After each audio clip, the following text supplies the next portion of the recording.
History is being made. Kamala absolutely humiliated, and you know who else was humiliated in the process was none other than the mainstream media.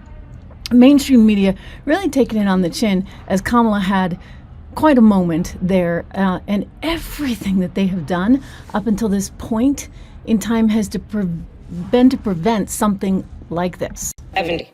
The votes for President of the United States are as follows. Donald J. Trump of the state of Florida has received 312 votes. Kamala D. Harris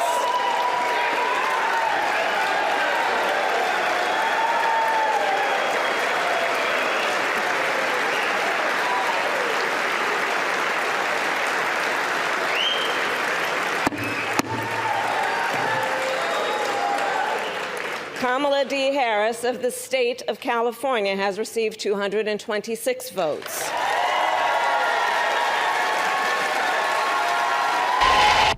And there you have it. Wow. Welcome to 2025. Welcome to the Trish Regan Show. Make sure you subscribe, share, like, comment, and hit the bell so you know when I'm live. I'm live a little bit earlier than normal today, but that's in part because I'm traveling. It is good to have all of you here.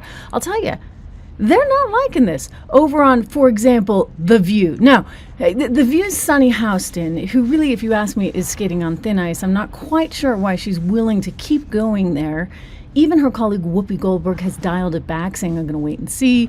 I don't want to make comments until let me see what happens. Anyway, she made this wild accusation, this insane comparison, which, you know, if you ask me, you listen to the whole thing here, she starts making these comparisons to World War II and Nazi Germany, and I somehow suggesting that J6 in 2021 was the equivalent of that. And I just find this amazingly insulting to history, to the individuals that died, to the Jews that were slaughtered, to our allies that were killed. I mean, this is just so far out in left field, if you can even say that anymore, because it's clearly worse. But watch and we can react together. I think we need to find moral clarity, you know.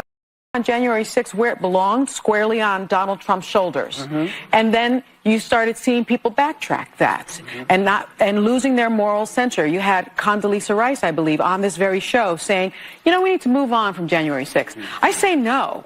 You don't move on, because January 6th was an atrocity. It was one of the worst moments in American history. And when you think about the worst moments in American history, you know, like World War II, things that happened, you know, like the Holocaust, chattel slavery. We need to never forget, because past becomes prologue if you forget any race. So, what? Really? That's the comparison you're going to make, honey bunny? I mean, that is just so atrocious and insulting to history, insulting to the lives that were lost. You know, look, I'm not gonna say that it was, you know, a great day. All right, don't get me wrong, but I am going to tell you this: the media very deliberately tried to make more of that because they felt like this was the perfect way to cancel him. So, you know, he didn't tell people to stand down soon enough. Therefore, this is entirely his fault. We're going to sue him from here to kingdom come. We've got 2 lawsuits related to J6 from Jack Smith, which, by the way, he's just gone sort of quietly away. Well, not entirely quietly. We're going to have an update on what's going on down at Mar-a-Lago. But you do see that they tried to run with this as much as they could. They turned it into a primetime special, and all the video was shot by none other than Alexandra Pelosi, who is the daughter of Nancy Pelosi, documentary filmmaker that she is. And they just ran it over and over and over again in a loop. And the idea was you were supposed to always hate Trump and anyone associated with the MAGA movement forever. And what happened? Actually, the inverse of all of that happened. And so they're having a hard time on The View, a really hard time. And they're also having a hard time over on one other little network, one MSNBC. There's one anchor over there who just doesn't seem to be able to get with the program. She's really having a hard time. And she's in the middle of contract negotiations, so I have a feeling those are not going to go very well for her. This is MSNBC host Joy Reid, who's now, if you read between the lines, I think making a very threatening statement. Let's watch. Well, I hate to be the fly at the picnic table, but you can't peacefully transfer power to an insurrectionist simply because it took them an extra 4 years to finish the job. This was a violent transfer of power, the most violent in U.S. history, if we're being honest. Really? Really? I mean, I saw what you saw. You think that was a violent transfer of power? Come on. So you see where they're going with this. This is a woman who already is sort of sowing the seeds of, if you ask me, some violence. Take a look at what she said right after the election, trying to once again stoke this division between left and right, black and white, men and women. Of course, in this case, she's saying she's done with all women, all white women specifically, whites in general. Here's Joy Reid saying how black women need to lead the way forward in her very divisive, frightening way. Hey, I just want to give some free advice to the white progressives, particularly white progressive women who may be thinking about marching against the Trump victory, maybe putting back on the P-word hats and doing that thing. I would just say probably don't send any of those invites to any black women you know. I'm just going to tell you right now, they're not coming. I'm pretty sure black women have resigned from the Save America Coalition, Save Democracy Coalition, and definitely the Save the Democratic Party Coalition. I think that's probably not happening. I would just keep those invites maybe among your own friends because I don't think they're coming. But yeah, I think black women are now on the Save Black Women, Prioritize Black Men, and prioritize black communities, black businesses, and that. And, you know, the black spaces, but Save America, Save the Democratic Party. Yeah, I don't think that's happening.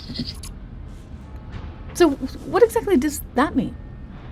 What exactly is she trying to do?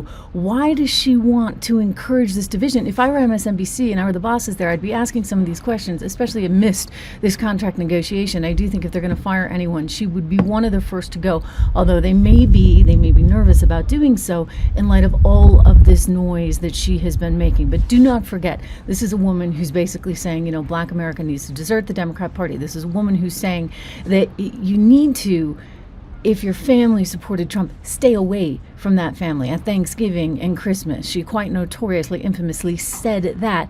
And now she's effectively threatening some kind of violence, saying that this was a violent taking over of the country by the Trump movement. I mean, this is somebody who really and truly, I think, belongs in her very own special place and probably not on an actual network, right? Let her go do her little podcast.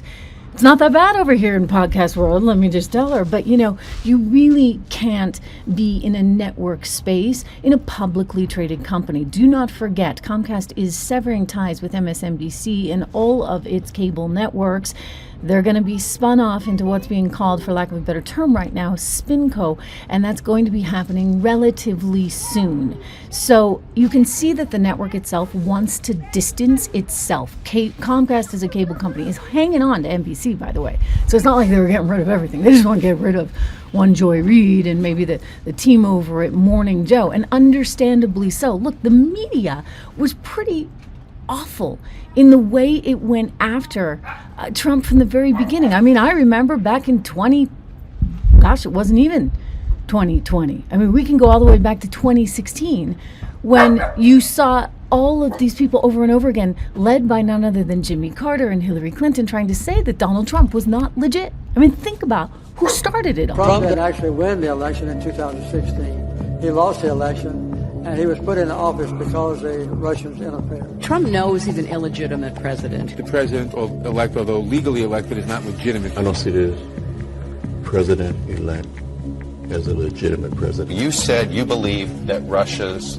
interference altered the outcome of the election. I do. We have a president who, if in fact it is proven, has been assisted by the Russians and may in fact not be a legitimate president. The one thing that Trump is fearful of when it comes to his being president is that finally we will see how illegitimate his victory actually was. Wow. I mean, think of that, right? We don't have to play the whole thing. I think there's like 10 minutes of it, but it's just unbelievable, put together by courtesy of the RNC, of course. But that is powerful when they're out there saying, oh, you know, he's not legit.